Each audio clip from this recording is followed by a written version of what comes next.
Good morning, devotees.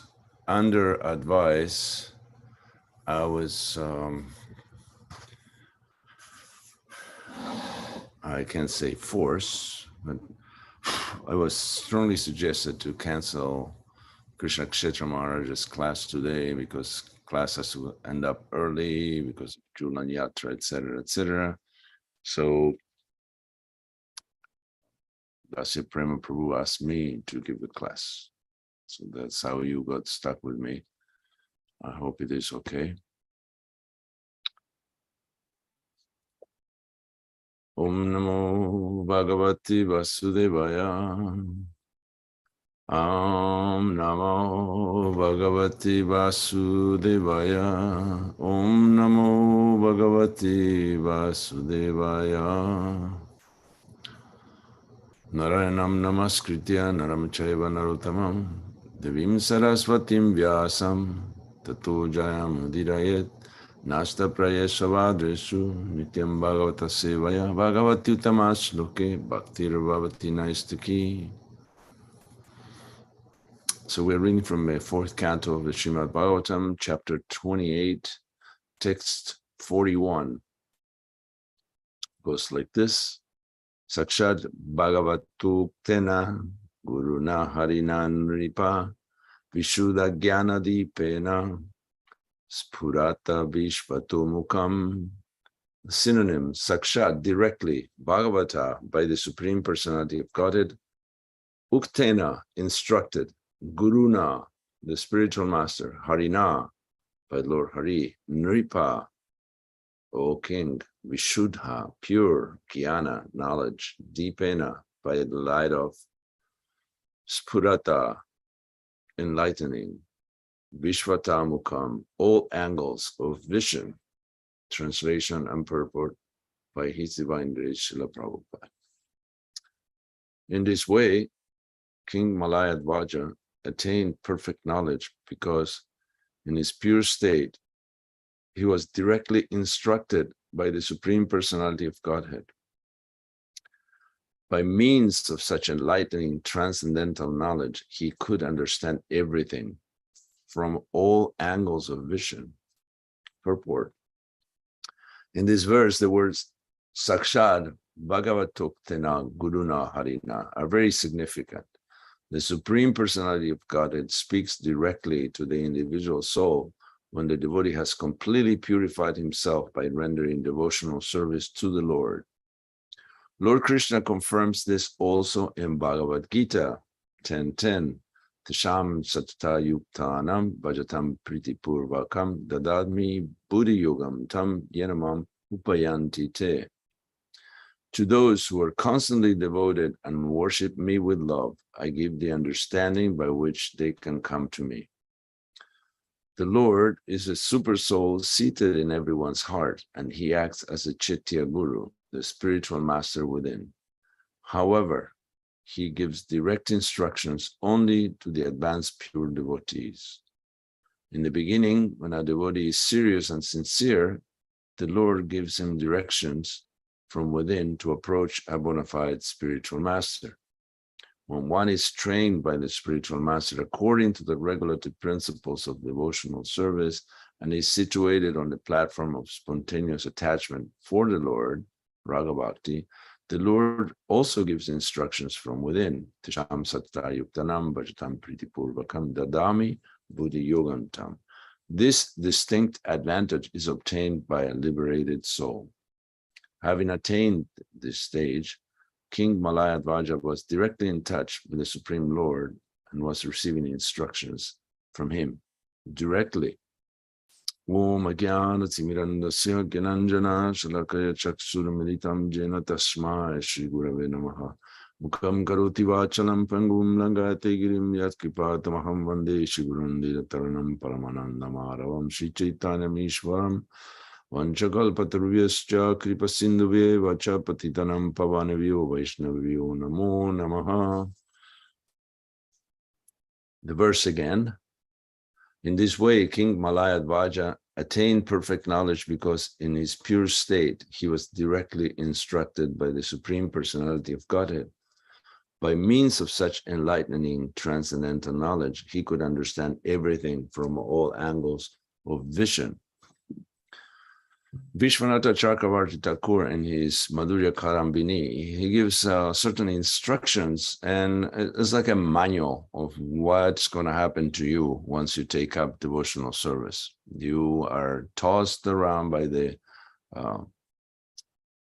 Tarangarangini, the waves of devotion, and our preliminary stage of devotion, we experience highs and lows, and we think of ourselves more advanced than what we are. There's a few tidbits of very useful information that we think we are actually a lot more than what we really tend to be.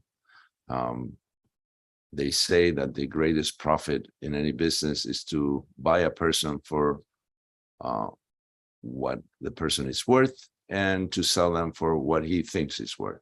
There is a huge gap between the two.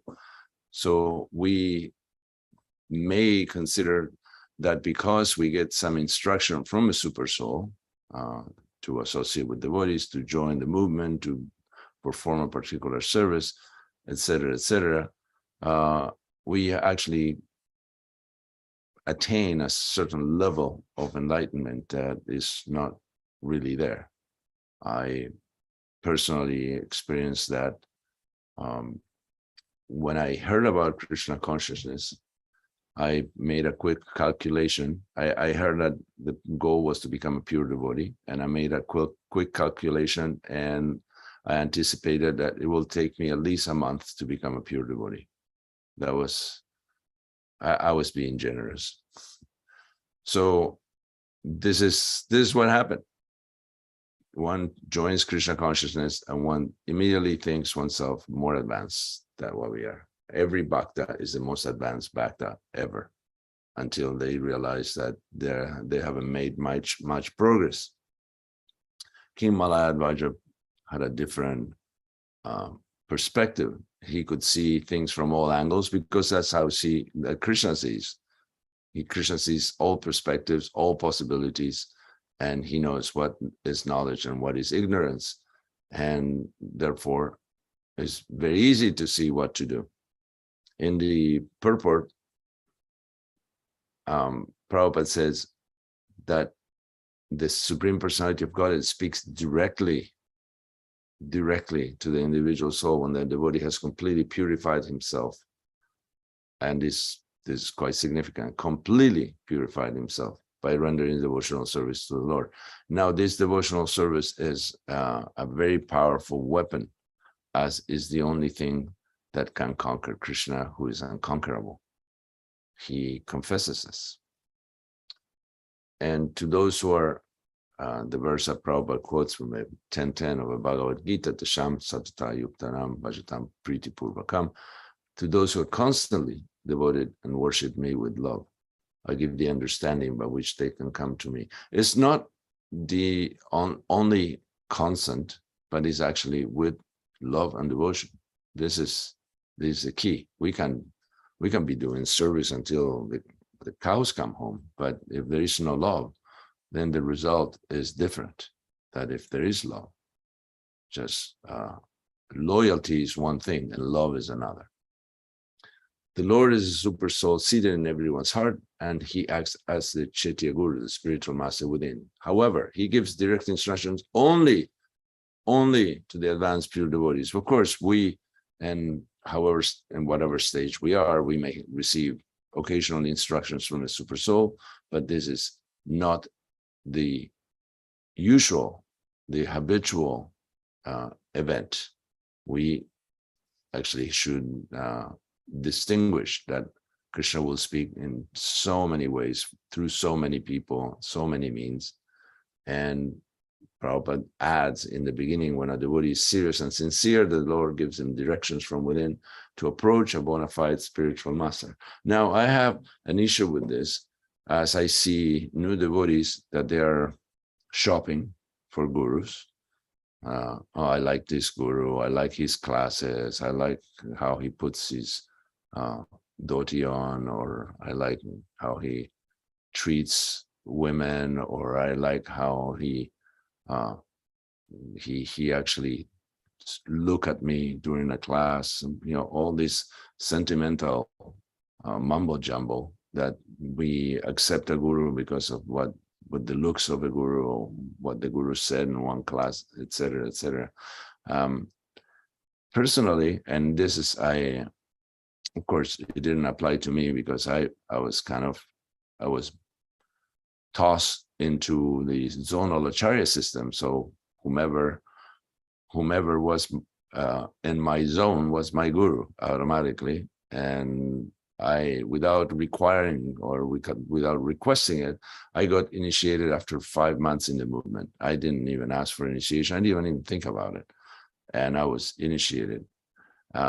In retrospect, if I had to do it all over again, I would probably wait for about 10, 15 years to choose a guru. Not because I'm dissatisfied with my guru. On the contrary, it's because I thought I should become a qualified disciple before I even look for a guru. I think Krishna will send me a bona fide guru if I become a bona fide disciple. That's simple as that. So this is my mentality. Of course, other people, they perhaps don't have the patience, because let's be honest, and this applies to any of us, Prabhupada disciples or anybody's disciples.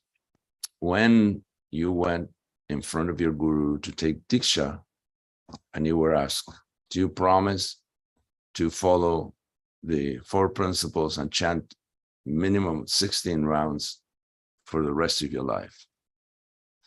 At that time, and I imagine that it was probably a few months or maybe a year or 2, did you really know?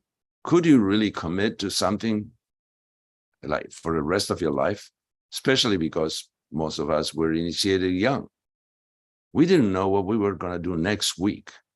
And yet we promised, we committed a complete, this is a complete gamble. I mean, we're not supposed to gamble, but we definitely gamble that we were going to try to follow the principles and chant 16 rounds for the rest of our lives.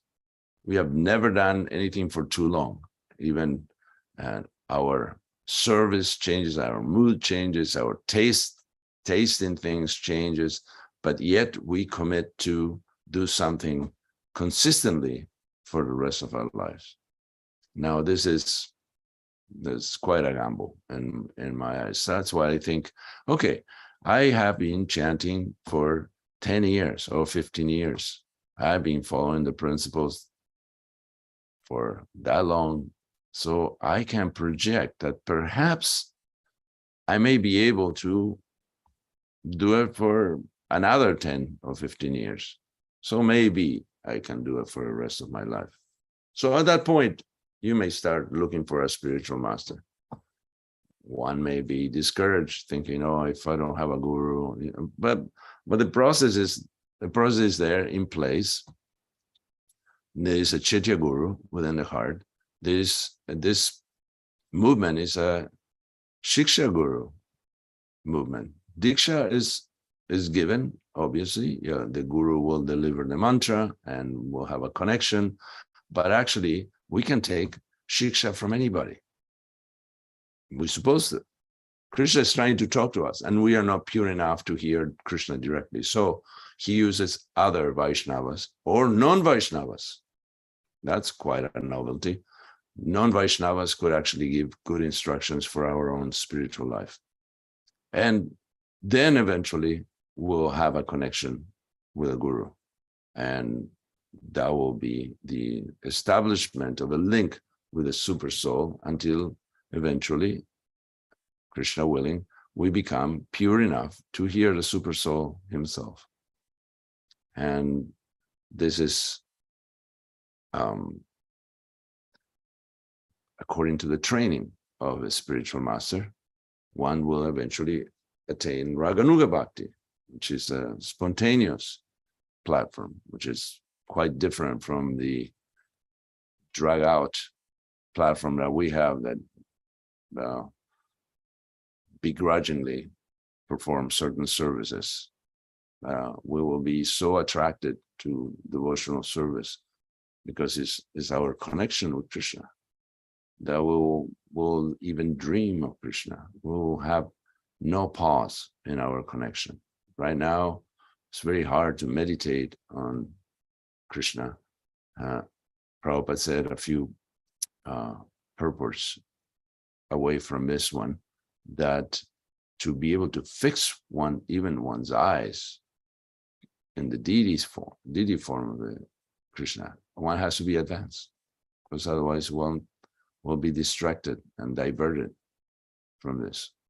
So it is very, in one sense, it is very simple, the process of devotional service, and one can engage in service all day.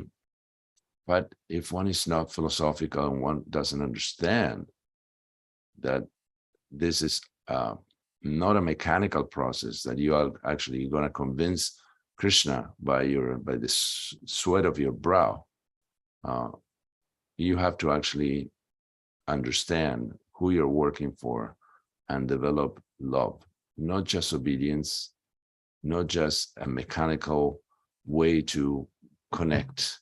Yeah, if I go every day to the temple, if I go to Mongol Arctic, or if I cook, or if I do this, or if I do that, and you have to qualify yourself. It's not enough. I became, without qualification, I became a lot of things. I became a cook without any help whatsoever. I was not trained. I was tossed in the kitchen with no instructions, no cookbooks, no help, just a bunch of spices and lentils and vegetables and grains and no idea what to do. That's how I began my career. And I was tossed into book distribution and preaching with no training whatsoever. For the first 6 months of my Krishna consciousness, I only read Beyond Birth and Death. That was the only book that I read. And of course, I heard Bhagavatam class, but because the devotees weren't very studious, the half dozen devotees that took turns to give class repeated what each other said. So it was the same class over and over, once and again. So I didn't learn very much. And yet here I was on the street, stopping people, giving them books, and preaching the philosophy of Krishna consciousness with no training whatsoever, none. So again, I was a cook, I was a book distributor, I became a musician with no training whatsoever, just tried to figure out the melodies of Krishna conscious melodies. And there we go. So I actually had groups working under me eventually, men and women, and I had to give advice on how to do services. That I was a temple commander, and I was explaining devotees much senior to me how to perform service that I had no idea about. I had to counsel young people or newer to Krishna consciousness than me, how to approach life and how to develop a good character and how to avoid miseries and depression, etc., with no training. So this is all, and it wasn't, and my instructions weren't coming from a super soul. They were coming from just a band-aid type of philosophy, like, basically, oh, what do you have? Gangrene? Okay, let me put a band-aid on that. So this doesn't usually work, but somehow or other, I survive, and some of the people that I counsel also survive. So we have to develop some kind of a program by which we, as leaders, or those who are leaders, I'm not a leader anymore, need to learn the techniques of what to say, how to say it, and how to enliven and enlighten people in Krishna consciousness.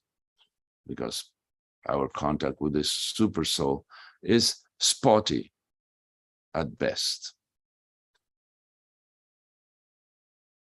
So after Prabhupada talks about Raganuga, he says this distinct advantage is obtained by a liberated soul. So that's what we should aim for. For example, Teresa of Avila, who was considered a saint, and she was among the people of the Catholic faith. She had mystic visions, and she actually was, she had a completely different approach, with love for God, not just fear and not just doctrine and dogma. And she was actually told by the elders of the church that she was of the devil, because she was experiencing actually some ecstasy, and because she was having mystical experiences and visions, and because of this love that was pouring out of her heart. And she actually wrote eventually in her autobiography that it was there was a lot of ignorance in those who were spiritual masters and counselors and confessors, but because one of their techniques is to go to confession for everybody. And of course, what could she say? There were just ignorant people listening to her and giving her some kind of dogma, the party line. And we get that too. Or maybe not so much anymore, hopefully not so much, but in earlier times, and there are a couple of Prabhupada disciples here, they can attest that if you went to your temple president or to the wise person in the temple, and you presented them with a problem that you had, whether it was an addiction or whether it was a conflict of interest or because a personality clash or whatever, what was the advice that you would get? Chant Hare Krishna. Exactly. Chant Hare Krishna and it will go away. And you kept chanting Hare Krishna, and yeah, somebody went away, but not the problem. Usually the problem remains, but one of the people just eventually goes away. So without training, with ignorance, we cannot solve things. So we have to be very keen of trying to understand, not sentimentally. You see, empathy doesn't mean you become sentimental. Empathy means you understand the plight of others. And in the spirit of service, you live for the sake of others.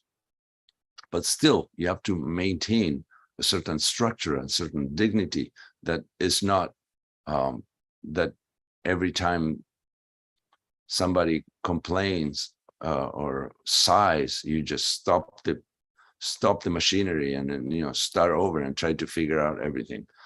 Again, the contact with the super soul is exclusive to those who become pure. So we have to take shelter of Guru, Shastra, and Sadhu. And this is available to everyone, everybody. It's not restricted to leaders. It's not restricted to a certain class of people because someone is a Brahman and knows a lot of mantras and yantras and mudras, knows more than anybody else. It's just common sense. And is also training. So let's try to get better at what we do. Just let's stop improvising, trying to figure out on the spot, how to deal with things. There is a method. There is a method to the madness. In this case, King Malayadvaja, he had a distinct advantage over all of us, which is that he was in touch with the super soul. He was getting direct instructions due to purity. However, and I will actually present a disclaimer here. Purity is not everything. Purity is extremely important, but purity is not everything because you need a strategy to. It's not like you're just pure and you sit on your laurels and you expect Krishna to do all the work. There is actually a strategy that we have to implement, put in place, use common sense, even if there is purity. Like someone that is pure can make bad decisions too, or may not know about certain things. And there's material and spiritual things interacting in the life of everybody. So someone who is not so pure may know more materially about certain things that you need to implement in order to keep the structure of a spiritual movement going. So that's a person that we will consult. Like if you have a leaking faucet in the temple, you don't chant Hare Krishna to fix it. You call a plumber. And God forbid, the plumber is not a devotee. So what do? And the hard-earned Lakshmi, you give it to a karmi that will spend it in liquor and intoxication and illicit sex and meat and gambling. But you have to fix the faucet. So that's when common sense comes in. Purity has nothing to do with that. You have to fix whatever is broken and you have to utilize whatever means are necessary. So we need common sense. This is unfortunately not everybody's property. So we have to seek someone with common sense and take advice, even if that person is not the one who knows the most shlokas. Still, a person with common sense is very valuable in any community. So again, until we are in touch with the super soul and we can fix all the spiritual and material problems that we may have, take advice. Find a Shiksha Guru, find many. Take advice from anybody. Listen carefully because Krishna may be speaking to you through someone that is not in order. Like if you're on the street and there is some wino there and say, why don't you get a real life? Why don't you get a real job? Just the guy is totally intoxicated, doesn't have a life, doesn't have a home, doesn't have anything. And he's still giving you good advice. So you should listen to it. Yeah, actually, I've been cruising or trying to cruise in Krishna consciousness for a long time. Now I have to find my niche. I have to find what I'm good at and how I can do it better for Krishna's service.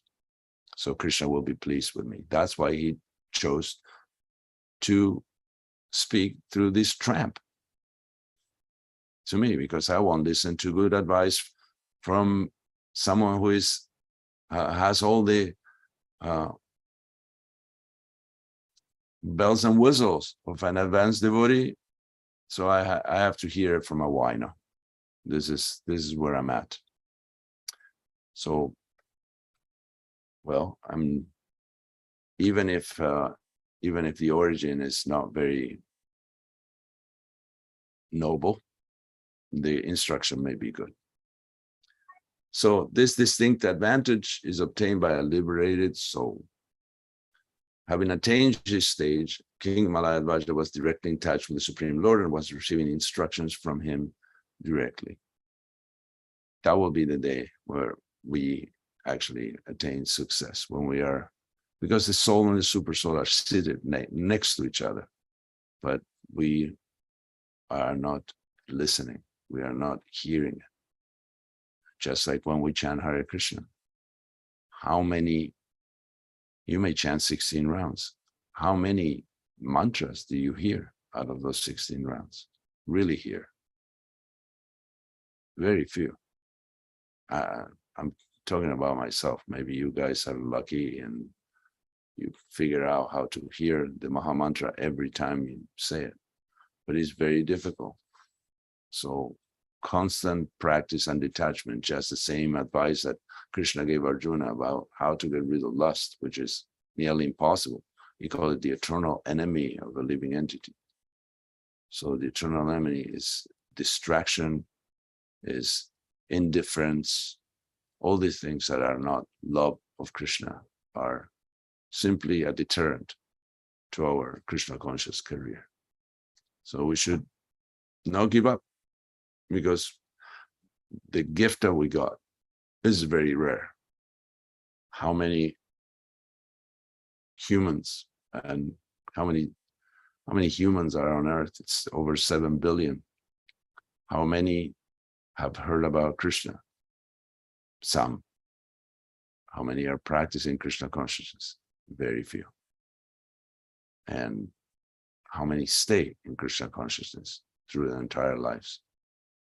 Even less. So it's very rare. It's a gift. We should not give it up. We should not trade it in. We should not sell it. We should give it to others in order to increase it in ourselves. But this is a very good opportunity that we have to make it out of the material world, which is everybody's problem.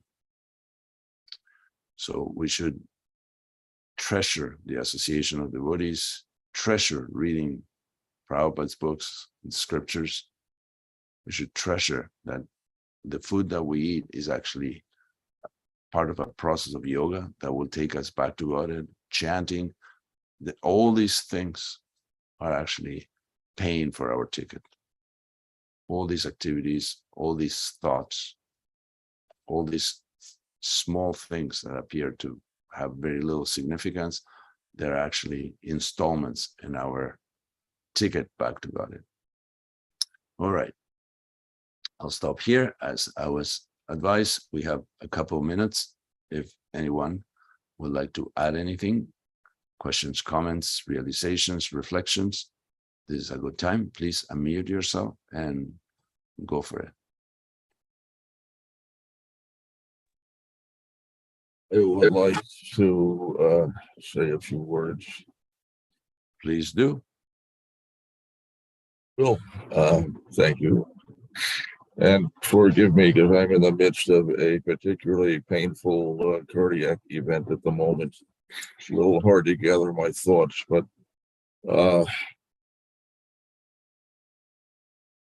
you were suggesting that if you could do things over again, you might not take initiation immediately, but to wait for a number of years.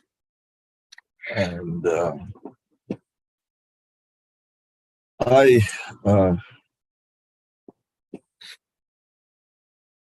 my understanding from Srila Prabhupada has been, even if one has some doubt as to whether or not he may be able to attain his vows, it is better to try. That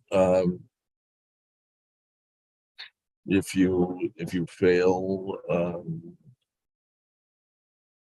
maybe an offense, there's really no great loss, but that by the process of initiation, you will gain the strength to be able to adhere to your vows.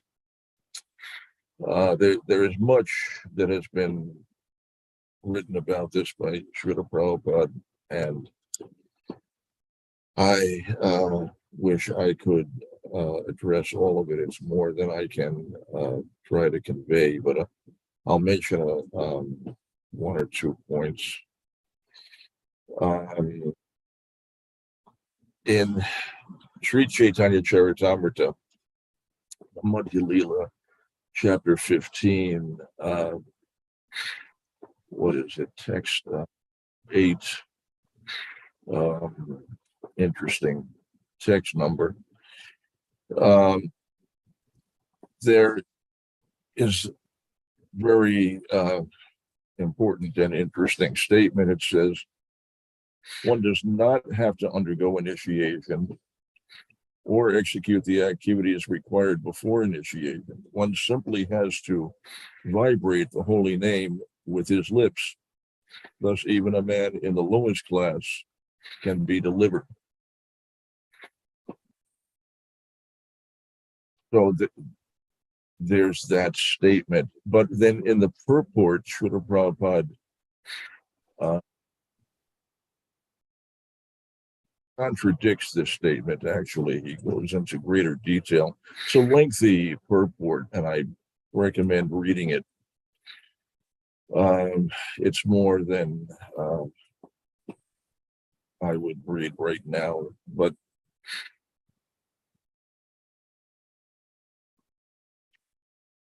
there are a few important points that Srila Prabhupada puts out in this purport.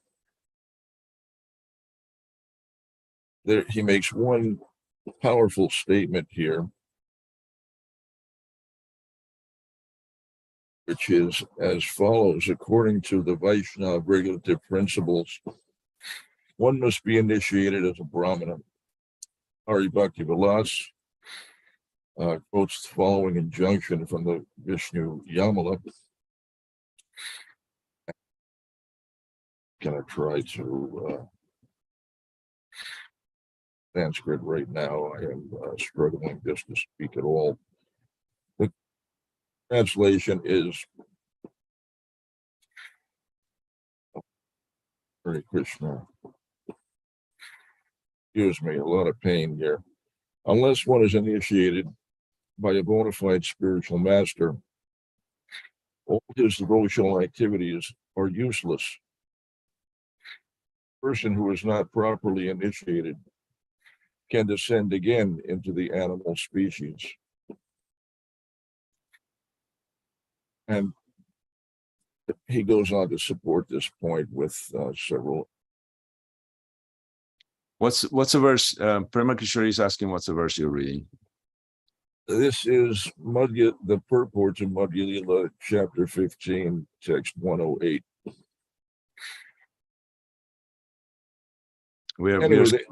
There is much that has been said about the value of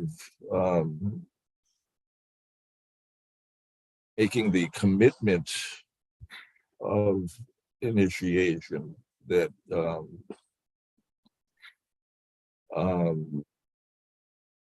the determination to follow the regulative principles, to chant 16 rounds and so on, without having made that commitment, one is free to do anything. And so it becomes easy to prosecute Krishna consciousness from less serious standpoints, and thus achieve less. And so the general recommendation is to make that commitment and apply seriously to that commitment. It greatly accelerates one's. If I may, Taraka Prabhu, this is not an across-the-board recommendation from my part. I was just speaking about myself. because I don't know anybody, but I know a little bit about myself. And I would say in the long term, it worked out okay. But I think that I didn't know at the time of initiation. I didn't know if I was going to be able to maintain my vows or even chant the holy name regularly, etc., which I happened to. I somehow or other it did happen by Krishna's mercy. So I'm just emphasizing the point that I'm not doubting the process or how important it is initiation, or how essential is that we get a qualified spiritual master. I'm simply talking about myself as a disciple. I didn't think I was qualified to even understand it. So I would have given myself a little more time in order to process this, while at the same time, I had the commitment. It's not like I will make a commitment once 10, 15 years go by. No, I make the commitment and try to stick to it by all means. But I didn't want to commit the offense of taking it cheaply or lightly. So I wanted to make sure that I was that when I said I promise, I mean it, because I may not have much, but my word is very important to me. So when I give my word, I would like to keep it. And again, this is not advice for anybody in particular. You may get initiated after first glance, like Bhakti Charu Maharaj. He got first and second together, and soon after he was 2 years in the movement and he got sannyas, or less than 2 years. So he was actually feeling pretty shy, because everybody was his senior, and he was a sannyasi, and in the movement with Prabhupada at the helm, present, and he felt like a complete neophyte. So there's measures that Prabhupada took that they were due to circumstances. Prabhupada knew that he was not gonna stay very long among us, so he had to take certain measures that were due to the urgency, because he was going to leave. So he actually gave initiation to unqualified people that didn't even know what initiation meant. The devotees had no clue in the very beginning. Prabhupada said, offer everything to Krishna, so that they will put the new jeans on the altar and in front of Jagannath to offer the pants to Krishna. And he will give sannyasi to people that Prabhupada perfectly knew that they weren't going to keep their vows, because he was in a mood of urgency. He needed help to spread Krishna consciousness, and whatever means necessary, he did it. But if there is not this urgency, then in my case, and probably someone who is like me will understand what I'm saying is not testing the sincerity of the guru, it's testing the sincerity of the disciple and the commitment. So I would probably, if I did it all over again, I probably will wait. Not because I doubt the guru, not because I doubt the process, not because I cannot keep the vows, is because I want to see that I can do it. Like, can you become a doctor overnight, or in 6 months, or in a year? Can you become anything that of excellence in a short period of time? Probably not. So can you become a bhakta, a pure devotee, or someone who is actually sincerely practicing bhakti in 6 months, or a year, or 2 years? Probably not. I would like to spend some time doing it until I become better. Can you become a writer? No, you have to, every craft that you take up, you have to actually practice for quite a while to become good at it. Whether it is an athlete or a concert piano player or anything. What to speak of a teacher of Vedic wisdom? And I think we should give it a little more time. But this is just my take on it. Yeah, may not apply, and I'm sure there's Shastra to justify your point of view. So, what can I say? It's just my case. Thank you for your qualification. I'm so escaping me now. I'm in terrible shape here. We're so sorry to hear that, Prabhu. I know. Yeah. For others. It's hard to speak clearly. Jason, I was trying to say, thank you for your clarification. Only other thing I would add is that since we have the benefit of Srila Prabhupada, they're going to take guidance. And I understand your point, but just I don't know. I feel like I have to say something in case there's some young and inexperienced individual hearing this class at some point or other. And they may misconstrue it. Although I can easily sit and see it from your point of view. If I joined at the time that Prabhupada was still on the planet with us, I would not have waited. I would not have waited because I knew that Prabhupada's time was very limited, and I would have taken initiation as soon as I was able to, but because of Prabhupada. But once Prabhupada was gone, I think we gained a little more perspective, a little more time. We could see how the process works. Yeah, so my final comment is just that if we have Srila Prabhupada's books, probably better to read them than to try to take guidance from a wino, drinker. Yeah, I'm not advocating to trade shiksha from from Prabhupada's books, transfer it to a wino. It's just that we should be alert that Prabhupada may speak to us through a wino. So there is a possibility. I'm not advocating to look for the closest wino to get instruction. Yeah. Thank you for the clarification on that. All right, that's all I've got. Thank you, Hare Krishna. Thank you, Bruce. Okay, anything else? We can end here. Thank you all for your attention.